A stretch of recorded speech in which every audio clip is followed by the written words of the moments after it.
on, revenge. Sweet, sweet revenge. Normal and perfectly understandable when someone has betrayed you, lied to you, cheated on you, stolen from you, deceived you, and manipulated you, plus many more. Revenge is more than normal. It's a very universal emotion that people can experience. However, revenge is a little bit of a dirty word to almost make out that there is something wrong with you for wanting to seek revenge.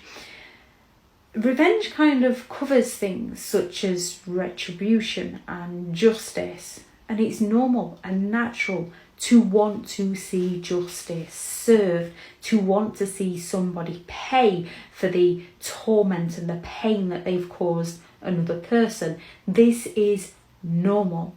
Wanting to seek justice, wanting to see retribution arises usually from the need of seeking closure, gaining back a sense of power, a sense of control, because just like narcissistic people, most people like to have a sense of control.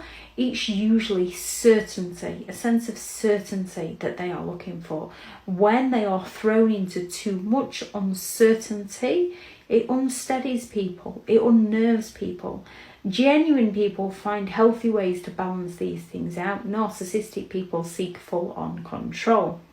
So when it comes to wanting that revenge, wanting that justice, acknowledging your feelings without judgment and recognizing that it does not make you a bad person. It makes you human with normal feelings, natural responses to the situations you've been through.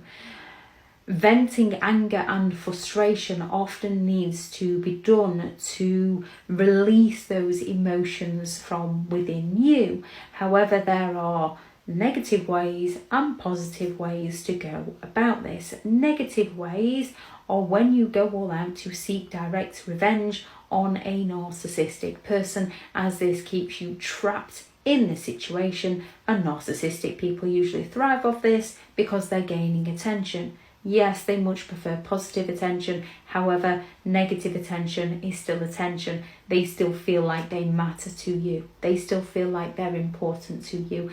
And they can play with you because they can provoke those negative reactions within you to label you as the bitter and the jealous one who's seeking revenge on them, so that they can accuse you of the one who won't let them go, who's causing them all their issues, so that they can yield and lose all forms of responsibility from what they did to you by passing responsibility straight over to you. When it comes to getting revenge on a narcissistic person, you have to use that emotion to propel you forward in life, to do better for you. And one thing that can help you through this is remember that narcissistic people thrive off attention. They're seeking that excessive admiration. So one way to seek revenge is to cut them off. If you can't go no contact, to go grey rock, to limit your exposure to them, to no longer give them that desired reaction that they are so desperately seeking and trying to provoke within you. Narcissistic people are very envious of other people's independence and identity and relationships.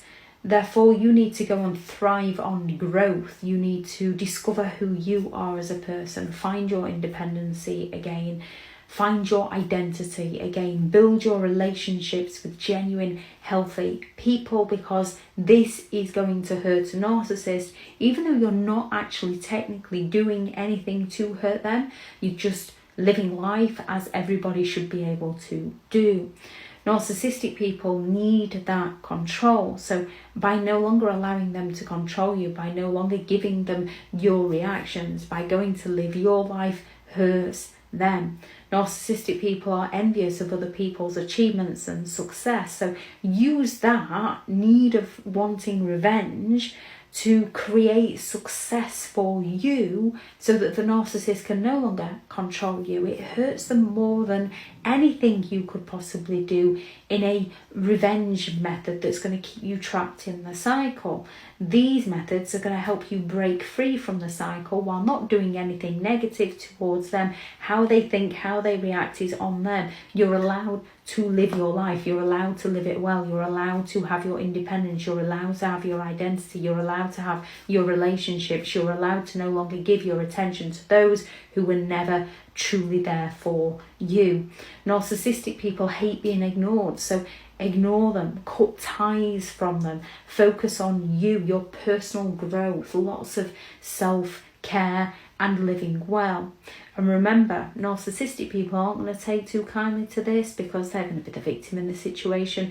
So they will try and accuse you of being awkward, of being selfish, of being stubborn, of never caring about them. They're going to try and guilt trip you. They're going to try and do all they can to regain control over you. And because they've lost control over you, they might escalate their games to get revenge on you because that's where they're coming from. They simply lack the empathy to care. So you have got to stand your ground and remain strong in the decision you've made to remove yourself from their life so that they can go and live their life however they want and you can go and live yours much more peacefully and with much more happiness. Yes, in life there's always going to be some form of suffering. However, you want those around you who are going to help you through your suffering, not put you in a state of suffering.